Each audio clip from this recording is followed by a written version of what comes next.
what's up, guys? Welcome back to another episode. This is Take It to the Hizzy Fantasy Football, TITTH number 12. Today we are going to be talking about our Week 5 must-starts at the quarterback, running back, wide receiver, and tight end position. Really quickly, we're just going to touch base on tonight's Thursday night football game. Seahawks are going to be hosting the Rams. Rams have been playing pretty well on the road performance-wise. I do look for them to come in and try and slow things down with the air attack that was drenched all over them from the Buccaneers last week. I do look at a slower, grinded out type of game this evening. The total in this game is 49.5. I'm going to be taking the under 49.5 points. First half over under is 24. Again, take the under in the first half as well. Going to be laying the money on the Seahawks tonight. I think the home favorite's going to take care of business on a short week here on Thursday Night Football. Nice to see that the matchups are getting a little bit more competitive. Some higher tier teams that we're looking to see in prime time, if you want to call it that, Thursday Night Football, primetime football. I'm not a big advocate or a big fan of Thursday Night Football. I think it's, hurting the product of the NFL, but, that's a different talk for a different video on a different day. But I digress. The product tonight should still be good. I just think that it's going to be a slower, grinded out type of game. You may not see, 500, 400 passing yards out of Jared Goff. Hopefully he cleans it up, doesn't throw as many interceptions. Russell Wilson will probably come in, take care of business, not make too many mistakes. And I just think we're going to see a lot of the running backs tonight. I think we're going to see Gurley. I think we're going to see Carson, even Penny and Darrell Henderson, Malcolm Brown, et cetera. I think those guys are all going to be getting involved tonight. I think it's a slower, grinded out type of game. Give me the under 49.5 game total points there. All right, let's jump into the Week 5 must-starts. We're looking at the quarterback position. First man up, this is no particular order, but I got Jacoby Brissett. Colts are going to be playing from behind against Kansas City. If they do go up early on, I still see the value there for Brissett. I don't see Patrick Mahomes or the Kansas City offense going away anytime soon. We saw last week Detroit was giving them a hard time, early on, and they kept their foot on the pedal, foot on the gas the entire way through. It was a very good game. Mahomes and company needed every drive, specifically the last drive, to seal the deal, to come out a winner on the road. They're going to be playing at home this week with the Indianapolis Colts coming to town. I do look at Brissett as a strong game manager. He's got 10 passing touchdowns, 2 interceptions thus far. The value for him has been very strong out of the first 4 games so far. Got a juicy matchup here with the Kansas City secondary that hasn't been great. I think that, they've allowed the 12th most yards of the quarterback positions, 7 passing touchdowns allowed in 4 games so far. So I like the value there. I do see Brissett as having like a 3 touchdown, 1 interception game, pretty similar to last week. I think the only thing that could potentially hurt Brissett's value is Marlon Mack. Marlon Mack missed practice last Wednesday and Thursday. Same this week. Missed practice yesterday, missing practice again today. I'm not necessarily concerned just yet because he did suit up last week. He did play on Sunday. They did remove him from the game. They took him off the field towards the end of the game, but that was because they were playing from behind. It wasn't injury related. Nyheim Hines just fits better in the 11-man personnel. So really the only thing that's going to hurt Brissett's value is, maybe if the Colts go up early, somehow they get a defensive touchdown or a special teams touchdown, and the Kansas City offense somehow isn't rolling early on. I could see Marlon Mack getting some more touches in the first half, but, with this Kansas City offense, you just can't suspect that people or teams playing against them are just going to, stop. That they're not going to keep their foot on the pedal, that they're not going to continue to be aggressive throughout the entire game, whether they're either playing from behind or they're ahead of Kansas City, and they really just need to put them away because, as you saw last week, you can't just be chipping in field goals and hoping that you're going to close out the Chiefs in the fourth quarter. It didn't happen, and the Lions were in a very good position to win. They just couldn't get it done. So this week with Brissett, again, I see a lot of the same as last week from his matchup with the Raiders. 3 touchdowns, give me 1 interception.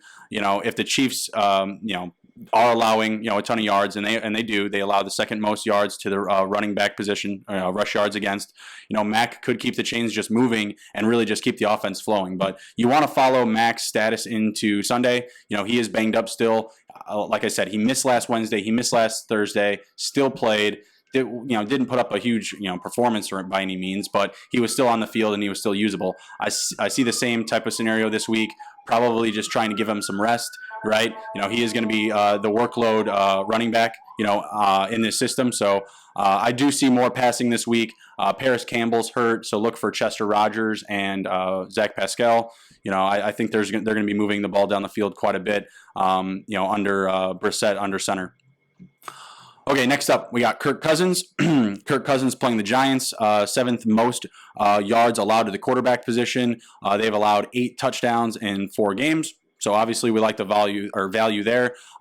Kirk Cousins needs a get-right game like any other. His wide receivers are just dogging him. You got Adam Thielen in the post-game presser just throwing him under the bus and then backing over him, twice. And then you got Diggs not showing up for practice, confirming trade rumors. Like he's just like, yeah, well, rumors, are true. It's just pretty much came out and was like, well, every rumor has some truth to it. So, if you think that I'm being traded, it's not because they're going to waive me. It's not because they're going to cut him.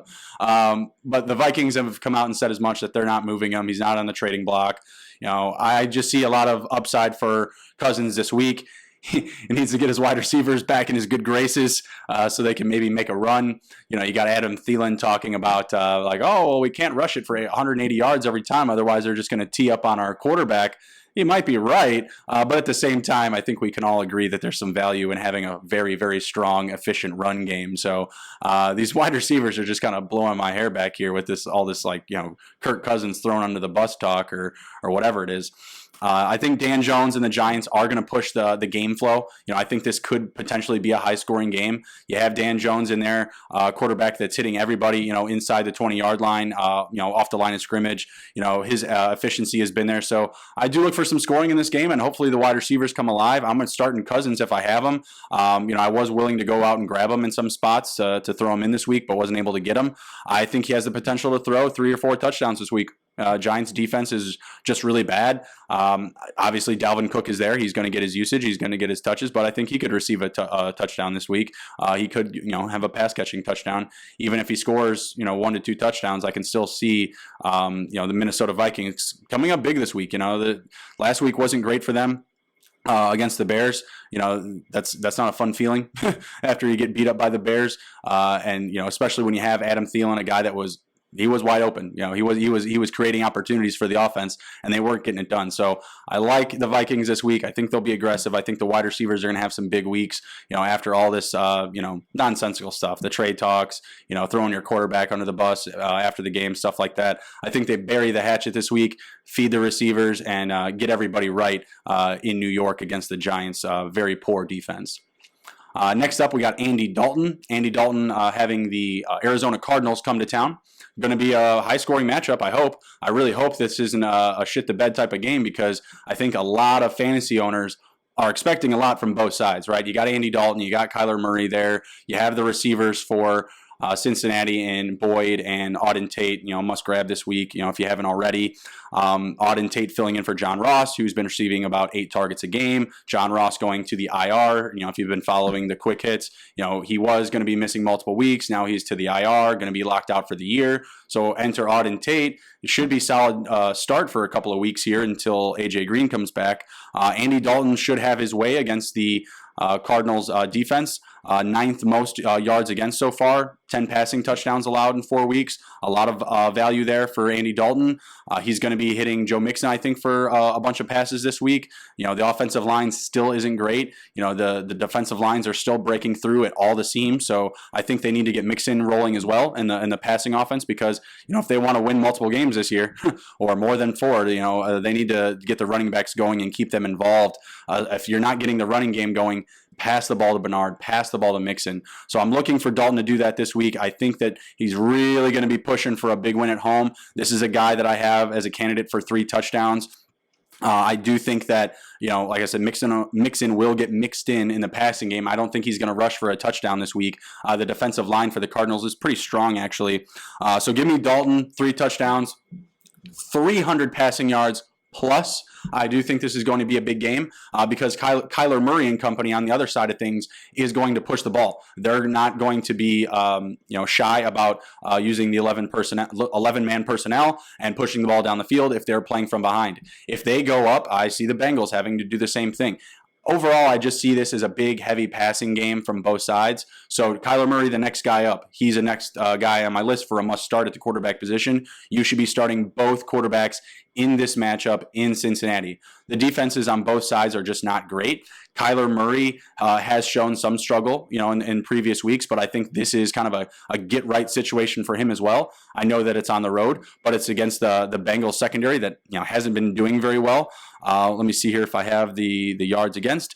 Bengals allowing the 13th most yards against to the quarterback position and allowing 8 touchdowns against in 4 games. So between these two teams in 4 games, you got 18 touchdowns allowed from quarterbacks or in the passing or receiving, however you want to cut it up.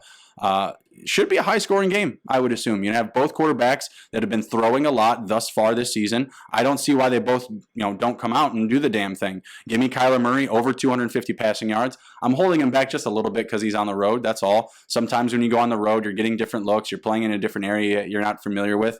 There's some drawbacks there, but I still think that Kyler has another strong performance in a losing matchup to the Bengals. I do believe that the Bengals come in, get their first home win of the year, however you want to cut that up. I think the Bengals win this one at home. Kyler Murray will still put on a strong performance. He needs to be in your lineup. He'll feed Johnson a lot. Christian Kirk is out, but he'll feed Fitzgerald a lot. And then he has these endless list of receivers. Jameer Byrd, this Trent Sherfield guy. I've never even seen him on my radar, and here he is.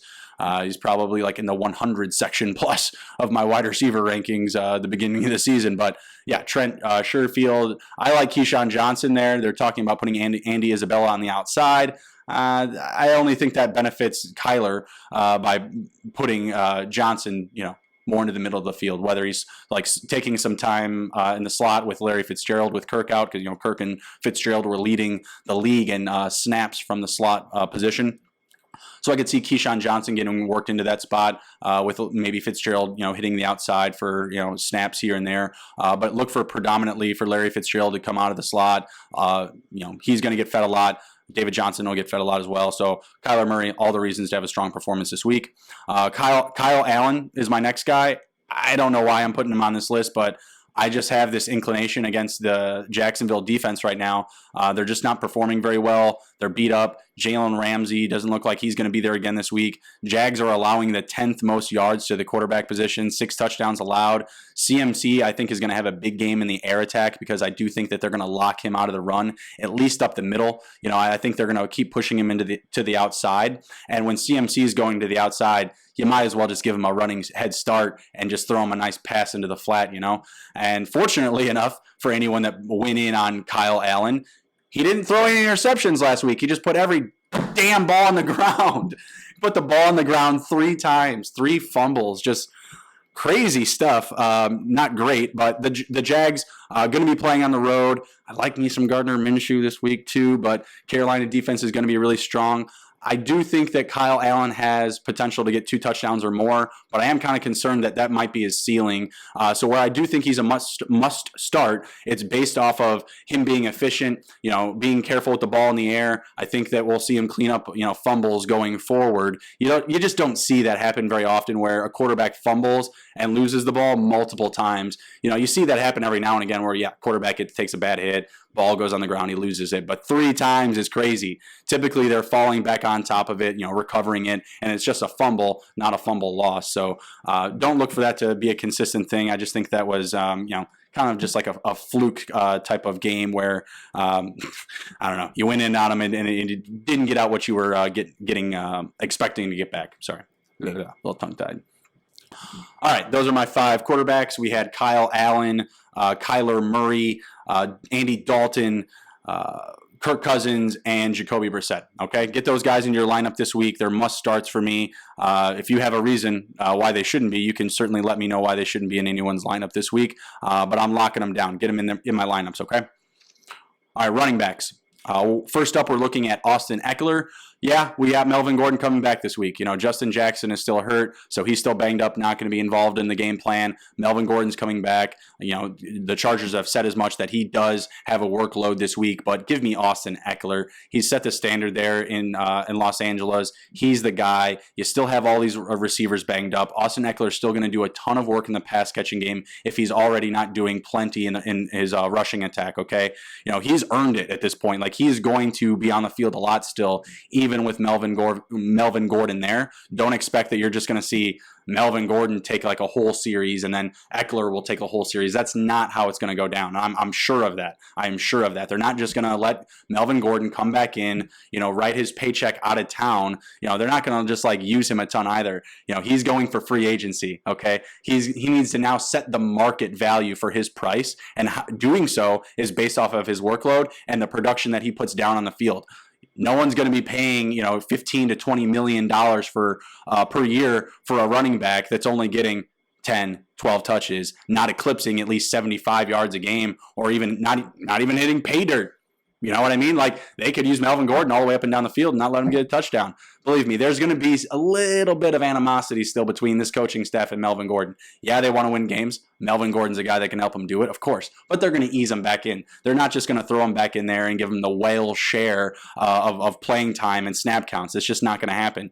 Give me Eckler this week. He's a must start every week, really. I mean, I'm just really feel like I need to put this out there because people are concerned. Melvin Gordon's back. Don't even go and sell your Austin Eckler shares. Keep him. I would be more willing to trade Melvin Gordon shares because we don't know what we're going to get. We don't know what type of usage we're going to get out of them. What is it? Tremaine Pope? Is that his first name? Pope. This Pope guy scored a touchdown last week. They got talent all over this roster. They have a competent quarterback in Phillip Rivers that can cut it up all over the field. They have Keenan Allen there. They're getting it done, the Chargers, surprisingly. So I like Eckler this week. He's a must start despite Melvin Gordon being there. Don't be shy about getting him into your lineups. So this next guy I did actually have in this list or on this list before I saw today that he did miss practice, which is Marlon Mack. I am a little concerned about him missing practice. Like I said in the Jacoby Brissett rundown, Mack missed practice last week.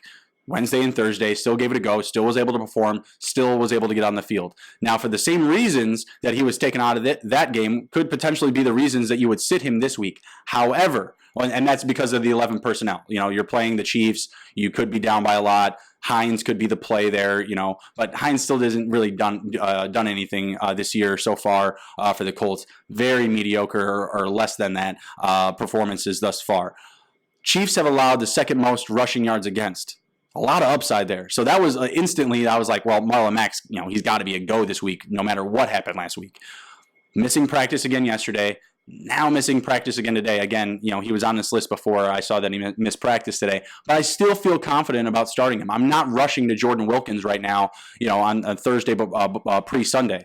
I'm not rushing to him just yet. I think that Marlon Mack will still be in this game. I think that he's going to have a workload. And maybe he doesn't go off for the big yardage, because maybe they are limiting him. Maybe they are trying to rest him. We're not really sure yet. We do have to follow his status into Sunday. But if he's a full go, if he's fully healthy, especially if he gets a practice in tomorrow, I'm absolutely putting him into my lineup because the Kansas City Chiefs have just not been able to defend the rush. Their teams are starting to figure out that they just can't attack in the air. You do have to break things down in between the tackles with the Chiefs. So the Colts are a team, obviously, that can do that with a guy like Marlon Mack and the offensive line that they have. I'm just not rushing to do so, to take him out of my lineup just yet, to grab Wilkins or to get any type of over concern or overreaction. So it's a get-right game from last week. I can still see him scoring 1 to 2 touchdowns while even having less than like 80 total yards. Just because if you get in the red zone, Marlon Mack could be your guy, and he could be the one that's finishing off some drives for the Colts this week. Like I said, Jacoby Brissett's only enemy is Marlon Mack if he's fully healthy. You want both of these guys on the field. Maybe not if you have both of them. That's a pretty good play still. Brissett and Mack. But if you have one eating one out of the other hand or whatever, you could see some volatility there. But the Chiefs allowing a lot of attack because of their offense, because teams are going to continue to be aggressive against them and be playing from behind. So you got to get him in the lineup if he's a full go. If he's not, I do think Jordan Wilkins is a sneaky play this week. We'll get to recovering this or re-reviewing this during the Saturday preview, the Week 5 preview, okay? Next up, we got Derrick Henry. Bills, not the sexiest matchup on paper. They've allowed the 8th fewest yards against to the running back position, but they're allowing about 4 yards per carry, which is right around Derrick Henry territory. So he should feel pretty comfy in between the tackles with the Bills this week. I do look for him to get leaned on. I don't think that Mariota is going to be able to do a ton of damage against the Bills. Rightly so. Foot in my mouth, fist in my mouth, whatever. Mariota did very well last week. I was very impressed.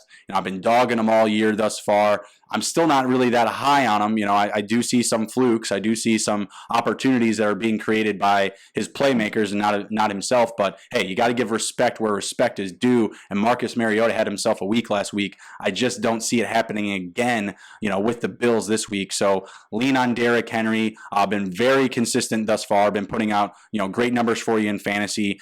Give me 20 carries, 84 yards, 4 catches, 34 to 40 yards receiving, and a touchdown to 2 touchdowns. I think he's going to have a strong performance this week. Fire up Derrick Henry, no fear. Next up, we have Jordan Howard.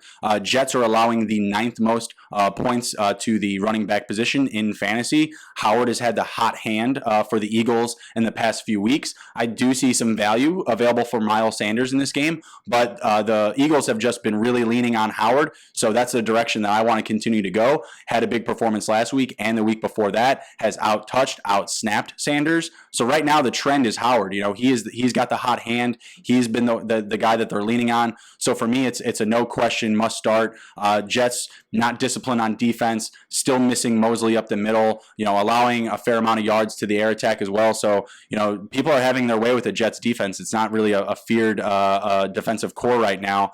So fire up some Jordan Howard, and I think you can throw Miles Sanders in your flex. He's not a must start for me. I think you probably have some other talent on your team that you can put ahead of him, that start ahead of him. But if you feel him, light him up. Like I said, the Jets defense is not disciplined. They're allowing the 8th most. No, that wasn't it. 9th most fantasy points to the running back position. So there's value there for both running backs.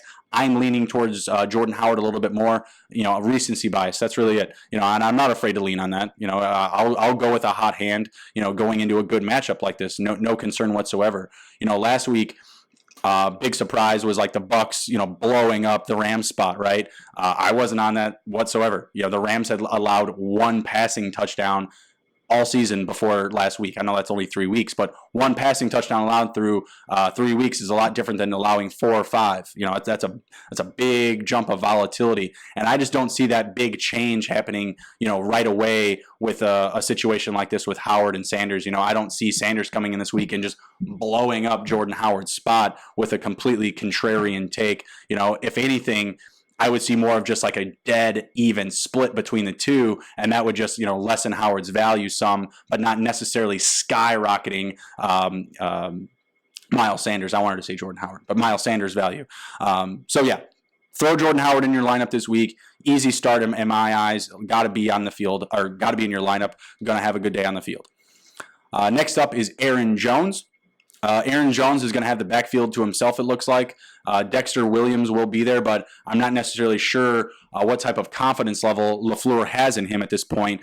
Jamal Williams was doing pretty well working with Aaron Jones. Had a receiving touchdown. It was looking pretty good in between the tackles, and LaFleur has said as much that, hey, we're going to run a 2 running back attack here, and we're going to see what we get out of it. And Aaron Jones is his stat lines and box score have been great this far. His efficiency, average, hasn't been great, but I do see him to have a lot of opportunity this week up against the Cowboys. What is it here? I don't have it what their yards are against. That's okay.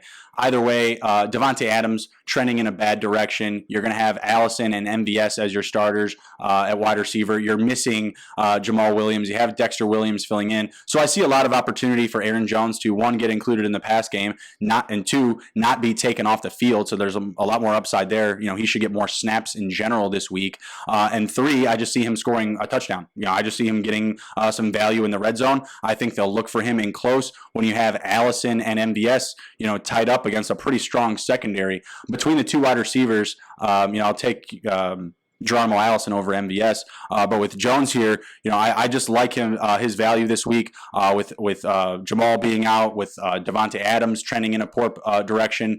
They haven't said that he's going to be out yet, but they've said as much. Like they expect him to miss week 5. With maybe an outside chance of him playing. Even if Adams did play, he would have a pretty limited workload. Jones is a must start. Cowboys still a good defense up against the rush. But I do like LaFleur and their running back scheme, what they've been doing. So maybe they do mix in Williams some, but I do see Aaron Jones being the big benefactor of Jamal Williams being out. I do think that he'll get a touchdown. I do think he'll outsnap Dexter by like a 70, 30, 80, 20 type of split rather than like the 50, 60, 40 that he's been getting with Jamal Williams. So I do look for him to be on the field more this week. Get him into your lineup. I think he's a must start this week. He's been performing actually pretty well under the radar. Next up, we're moving into wide receivers. So kind of again in this theme, Geronimo Allison is my man up here. Devontae Adams is going to be missing time. Devontae Adams been dealing with a toe injury, some type of toe turf type of injury. So he looks like he's out this week. This pick is really only good, as much as Devontae Adams plays. So if you get an indication that Devontae Adams is going to be playing a lot, then you may want to fade this call here. But I'm going to go ahead and put Geronimo Allison in my lineup. Devontae Adams does sound like he's going to be out. Cowboys are allowing the 11th fewest yards against to the pass, but I see that I see MVS having the most issue with that situation. I think that he'll get shadowed the most. I think that Geronimo Allison and Jimmy Graham will probably do the most damage underneath. You'll have Geronimo Allison potentially still coming out of the slot. I'm not sure who they're going to put on the outside or what they're going to. Well, Geronimo Allison just comes out of the slot in general. So yeah, look for him to still be the main stake in the middle of the field. Look for Jimmy Graham to be cleaning up everything in underneath. So I like those two there a lot. Geronimo Allison this week, give me 6 to 8 catches and a touchdown. I just think that his availability is going to equal the production this week. He's going to be on the field a lot more. They could be potentially playing from behind up against a pretty good Cowboys team. So I do look for Aaron Rodgers to really have to push the ball down the field in the second half. I do look for the passing game to have to come out in the second half of this game, and I think Allison is going to be a big benefactor of that, especially with Adams missing time. Next up, we have Auden Tate. Already said as much that in the quick hits that you do need to get him into your lineup this week. John Ross did hit the IR, was going to miss a couple of weeks. Now he's out for the year. So Auden Tate this week, great matchup up against Arizona. Already covered their poor secondary, 10 touchdowns against, allowing eighth or ninth most yards against to the wide receiver position, allowing a ton of attack in the air. Again, Patrick Peterson still not there, not going to be there until week 7. That's when you can start being concerned about wide receivers going up against the Cardinals. Maybe. I'm not even sure. The defense overall just has been pretty poor. Tate going to be filling in. You don't need to start him every week. You just need to start him this week for sure. We'll see what we get moving forward. John Ross been averaging about 8 targets per game. It's great volume and a great matchup for Auden Tate this week. So fire him up. He's a lock start for me. 5 to 7 catches, 80 yards, and a touchdown. I don't see how he can't hit those numbers on 8 to 10 targets. Give me some Auden Tate. All right, next up we have Alshon Jeffrey. He only hauled in 3 for 9 last week, 3 catches on 9 targets. Not great, but the Jets have allowed some big plays to receivers, still allowing the 7th least amount of yards against to the wide receiver position. Receivers are just getting open against these guys. John Brown, OBJ, Josh Gordon, Julian Edelman all had 10 targets against the Jets in their matchups so far this year. So I look for Jeffrey to be able to find some space, create some opportunity. I think he can easily go off for 6 catches, 100 yards, and a touchdown. I think he has a lot of upside this week. The running backs there, of course, I already mentioned Howard and Sanders. They're going to be keeping busy, but give me Alshon Jeffrey in the red zone. I think he'll get a fair amount of usage this week in a pretty juicy matchup against the Jets secondary and overall defense. I look for the Philadelphia Eagles to score a lot of points this week. I think that they're looking for some redemption. Really want to get things rolling with this wide receiver group. Deshaun Jackson still questionable, probably trending like he's going to be out. So Alshon Jeffrey still has a ton of value, still a ton of upside, especially this week up against the Jets. Lock him up. Like I said, 6 catches, 100 yards or more, and a touchdown. Give it to me. Next up, I have 2 wide receivers. This is a 2-part must start. We got Zach Pascal or Chester Rogers. Take your pick. Zach Pascal seems to be the Jacoby Brissett favorite or preferred passing option the past 2 weeks. Did get into, or Chester Rogers got a touchdown last week. Zach Pascal 2 weeks ago, but still had over 70 yards this past week. Paris Campbell's banged up. He's missing practice. Hilton has returned to practice, but still not necessarily a full go, still on a limited basis. So there is an opportunity for increased workload here still with Pascal and Rogers, and now with Paris Campbell going down. Don't expect much from Deion Kane this week. That's why I have these guys ahead. He didn't secure any of his targets last week. He had like 5 targets, no catches. So I like Pascal the most. If I have to pick between one over the other, I'm going to take Pascal over Rogers just because he's shown a little bit more consistency, and Brissett has shown a little bit of favoritism his way, and you got to look at that stuff. Rogers still has an upside being ahead of Pascal on the depth chart still, so you have to recognize that. Rogers is playing just a little bit more than Pascal. I want to say about like 5 to 8% on the snap count percentage. So Rogers still does have that upside against Pascal. He may be on the field, a handful of snaps more.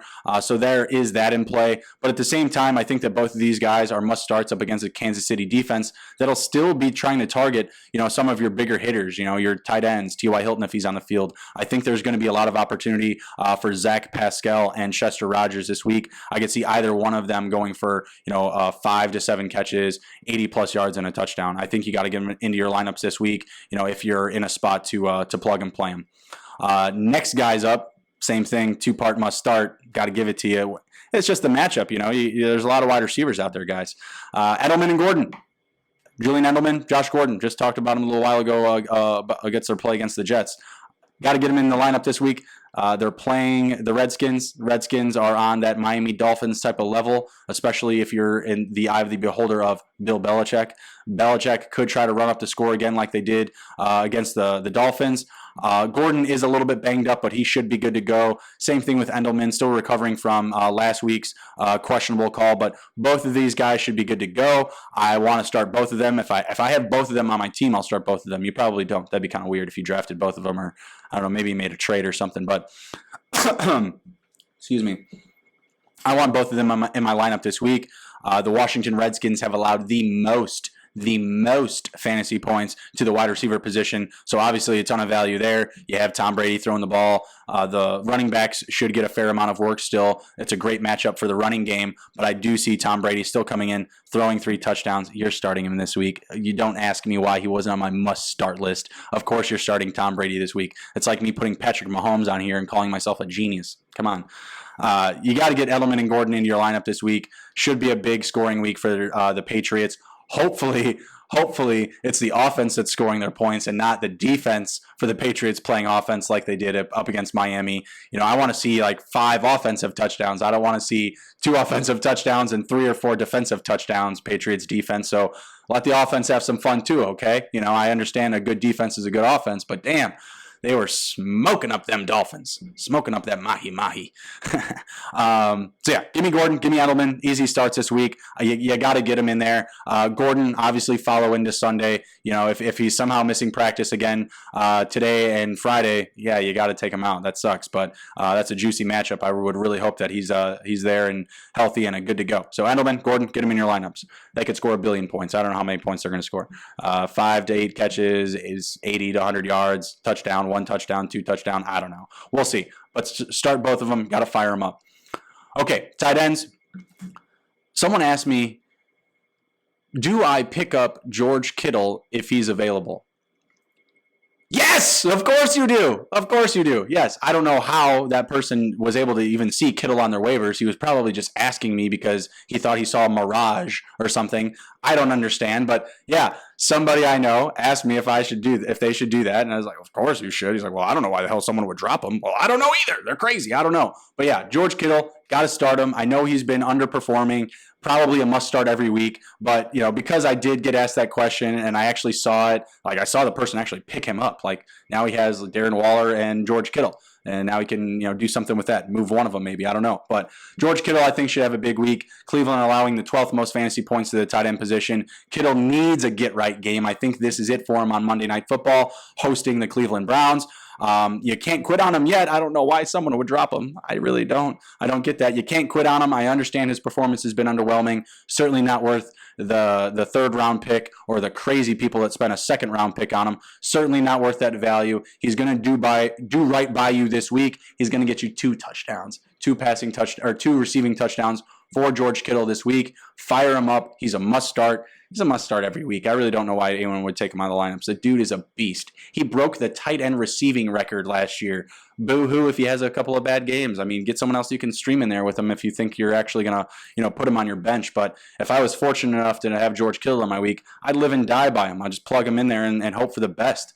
Unless, one of these backup quarterbacks got in there, maybe I had some cause for concern. But he's matchup proof in my eyes. There isn't any week that he should be on a bench. He's a must start. I understand he's a little underwhelming thus far, but get him back into your lineups. And for God's sakes, if he's available, go and get him, or hell, even trade low, buy low on him. Put out a Mark Andrews out there for him or something like that. Sell high on him. You could probably sell Mark Andrews for George Kittle like a running back in whatever league that guy grabbed him in. But I digress. It's really simple stuff, but I was super shocked when I saw that. Austin Hooper. Austin Hooper. Almost said Hooper Austin. But Austin Hooper is a must start this week, okay? Has 6 or more targets in every game thus far. He's been consistently a part of the game plan week in and week out. When Julio's been doing well, so is Hooper. When Julio's been bad, Hooper's been doing good. There hasn't been a week where he's really put up a dud performance. So for me, he's a must start week in and week out. Texans 11th highest yards allowed. People are talking about it being a potential shootout. I'm not really sure. Every time I think Houston's going to be in a shootout, they aren't. 6 catches, 75 yards, and a touchdown. I think it's very doable for Austin Hooper this week. Fire him up, get him in your lineups. I think it's a big week for him. I would really hope that Julio Jones, in all this shootout talk, I hope he goes off for a big week. I got him in a spot here or there, so heaven for mercy. I really hope he rebounds after a poor week like last week up against the Titans. That was abysmal. Jimmy Graham, next man up. Sorry, we're moving along here. Jimmy Graham, Dallas Cowboys giving up the 9th most points to the tight end position. Jimmy Graham, again, a must start. These Packers with Adams out, with him banged up, he's like the majority of their offense, guys. Like, they funnel the ball to him. Look at the first half that Devontae Adams had last week. It was ridiculous. He was eating up everything around him. With him out, there's a ton of availability. So Jimmy Graham is a must play. I don't care what your opinions on him are, if he's old, slow, and dumb. I don't care what it is. I'm not saying you're dumb, Jimmy. That's what other people are saying, okay, brother? That's what other people are saying. That's what they said. I love you, Jimmy Graham. Jimmy Graham must start this week. Workload's going to be solid. Adams obviously trending in the wrong direction. Like I said before about MVS versus Allison, I think MVS is going to be getting shadowed the most, or at least draw the most attention, especially beyond the 25 yards off the line of scrimmage. They're going to be all over him. I see Aaron Rodgers cleaning everything up underneath with using the middle of the field with Geronimo Allison and Jimmy Graham. I think that's where the majority of the balls are going to be thrown from Aaron Rodgers, and then he's going to sprinkle in the deep shots down the sideline or down the middle of the field to MVS. I'm not saying MVS is going to have a bad game. I'm just saying if out of those 3 pass catchers, I'm leaning Jimmy Graham, Geronimo Allison just a little bit more. I just think that they're going to draw less attention than MVS and maybe even Aaron Jones. I think they still may be concentrated on him in the passing game as well, but I'm still looking for all these guys to have big weeks. I think that the Packers are going to have a really good performance up against the Cowboys, who haven't been facing very talented teams. You see all the memes online, where them boys at, like all that good stuff, where them boys go, I don't know, 0-3 record versus the whatever, weeks 1 through 3 versus the next 3 weeks. whatever you want to call it, whatever little theme or storyline you want to follow. They've been playing bad teams, have been putting up big numbers, and now they're coming back down to reality with some of these matchups. Well, I actually do see that this week with the Packers. I do think the Packers are going to put them in check, and I do see the Packers scoring a fair amount of points. You still got Aaron Rodgers up against Dak Prescott here. It's going to be a pretty big quarterback matchup, right? So I do look for Jimmy Graham and company to have strong performances. These guys are must-starts this week, just based off of the big hitter Davante Adams being out of the lineup. If Davante Adams does somehow get into this game, you may have to pick one of these guys, to kind of pull off. I just listed to you Jimmy Graham, Geronimo Allison, Aaron Jones. You can't go out and throw out all of them. If Davante Adams is there, someone's got to get pulled back. I think it's probably Geronimo Allison, just because receiver, right? Jones still has the leg up on Dexter Williams as far as upside goes there, and then I think MVS, just his value shoots up if he's not the guy that's being overshadowed or being concentrated on by the defense, right? So still fire up Jimmy Graham this week. If Davante Adams wants to just screw up all my picks here and come in and play every snap of the game, well, by all means, Davante Adams, do it up. All right, Mark Andrews. Mark Andrews is the next guy up. Steelers are allowing the 13th most yards to the receiving position, not to tight ends, but to pass catchers in general. So I do look for Mark Andrews to have a better week this week. He's been kind of limited in the previous weeks as far as like snap count. 2 weeks ago, he had like his highest total. Last week, he was cut back a little bit more, but still saved our fantasy days with a touchdown. I think he plays a lot more this week. He got in a full practice today on Thursday, which is nice to see. He was there today, so that's good. He's been skipping Wednesday and Thursday practices pretty consistently thus far. So him, being in on a Thursday is actually really, really good news for Mark Andrews owners. I know it sounds silly, but the status quo for him has been, rest, or whatever, rest, limited, in practices each week. So I do like seeing him on the field in practice today. Steelers are allowing 7 touchdowns thus far through 4 weeks. I actually see the secondary improving for the Steelers. They have been making some strides in the past weeks, and a lot of it has actually been from the upfront pressure. Your Stephon Tuitt's, your T.J. Watts, your Mark Barron, Devin Bush. All these guys, they're performing well. Like the front seven is doing very, very well, and that's providing enough pressure on the quarterbacks where they're making some more mistakes. So I do trust their secondary a little bit more. But because of that front seven, I do think they're going to be pushing Lamar Jackson into some uncomfortable territory. They're going to be pushing him out of the pocket, which I know and conceptually sounds good. Like, hey, let's push the quarterback out of the pocket, make him uncomfortable. But, guys, that's where Lamar Jackson can get shit done, is out of the pocket, improving, to guys like Mark Andrews that are, going back and forth on the field like, hey, where can I get open? Like, hey, I'm over here. There was a replay that they showed of Lamar Jackson literally waving to Mark Andrews and then waving at each other while Mark Andrews is in the end zone, like pretty much calling for the ball. And Lamar Jackson's like, I'm running it. I'm not throwing it to you. I'm open. I'm running. Like, fuck you, Mark Andrews. I'm going to run this. So I do look for Lamar Jackson to have to improvise more this week. I do look for him to be hitting outside the pocket more, and I think that that's going to open up more availability for the tight ends, not just Mark Andrews, but even for Nick Boyle and even Hayden Hurst. So not saying that those guys are must-starts, but Mark Andrews is like tight end number 3 right now in the league. He's been cleaning up. He's been performing very well, and he's a guy that a lot of people were high on in the beginning of the year. So kudos to everyone that was coming into this year saying, hey, Mark Andrews is going to be Lamar Jackson's favorite target. It's not necessarily true, but he is one of them. He is one of them, and we may continue to see that trend, become even more consistent. So definitely starting up Mark Andrews this week. He's a must start going forward until he just takes too much damage in the body, missing too much practice, whatever it is, gets game planned out. I think he's going to be a consistent piece in this offense for the rest of the year. So this week, absolutely fire up some Mark Andrews. Next guy up, I don't think you guys are going to like this one. O.J. Howard. Give me a coming out party for O.J. Howard. Godwin, a little bit banged up. I know, he was banged up last week too. Came out, had a booming game up against the Rams. Still banged up this week, though. Maybe did a little bit too much against the Rams. I don't know. Saints, the 8th most yards against. in receiving, so there's some upside there. There's some value. Evans obviously should have a big week, should have a good game. If Godwin plays, yeah, I do expect him to have a average to above average performance. But I think that OJ Howard is just going to get leaned on a little bit this week. I think that maybe Godwin has a little bit more of a limited workload. I mean, how can you ask that guy to go out there and continue to put up like a performance like that with the defense playing the way that it is? Obviously, they need him to, but Godwin playing the way that he is, I don't know if he'll make it to the end of the year with the type of volume that he has. I mean, the guy's not Randy Moss. I mean, goodness, he's still kind of a smaller guy.